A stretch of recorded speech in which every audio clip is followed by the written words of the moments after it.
My name is Vikeerthi. I'm studying second BiPC K G B V రఘునాథపాలెంలో చదువుతున్నాను. మా మేడంని చిన్న రీజన్ వల్ల రిజెక్ట్ చేశారు. ఆ రీజన్ ఏంటంటే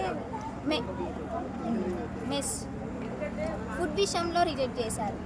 అది ఎంక్వైరీకి వచ్చారు. ఎంక్వైరీకి వచ్చి 6th 7th పిల్లలు లేసి సార్ మాకు మెనూ ప్రకారం వీక్లో ఫోర్ డేస్ రైసే ఉంటాయి సార్. ఆ రైస్లో ఆ రోజు మా పేరెంట్స్ కూడా ఇన్ఫామ్ చేశారు.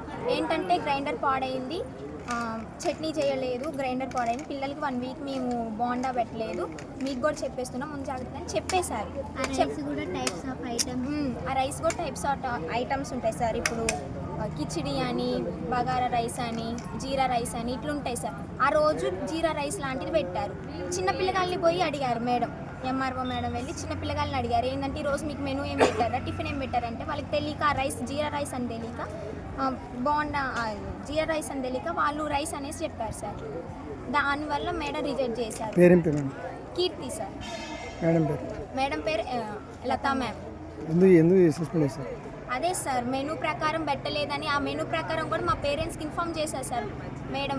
పేరెంట్స్ మీటింగ్ పెట్టినప్పుడు మా పేరెంట్స్ కూడా ఇన్ఫామ్ చేశారు, గ్రైండర్ పాడైందమ్మా, గ్రైండర్ 2 weeks 3 weeks పట్టిద్ది, సో దానివల్ల పిల్లలకి ఉత్తి రైస్ అయితే పెట్టము, ఇట్లా జీరా రైస్ అని ఇట్లా ఉంటాయమ్మా ఇవి పెడతాం అనేసి కూడా ఇన్ఫామ్ చేశారు మా పేరెంట్స్కి. ఇన్ఫామ్ చేసి పిల్లలు పోయి ఫుడ్ లీడర్స్ కానీ లేకపోతే 10th ఇంటర్ వాళ్ళు మెచ్యూరిటీ మైండ్ వచ్చిన వాళ్ళకి పోయి అడిగితే ఏమైనా రీజన్ ఉంటుంది. చిన్న పిల్లగాళ్ళని పోయి 6th 7th పిల్లగాళ్ళని పోయి అడిగారు. వాళ్ళు అది రైస్ అనుకొని మాకు రైస్ పెట్టారు ఈరోజు మార్నింగ్ టిఫిన్ అనేసి చెప్పారు.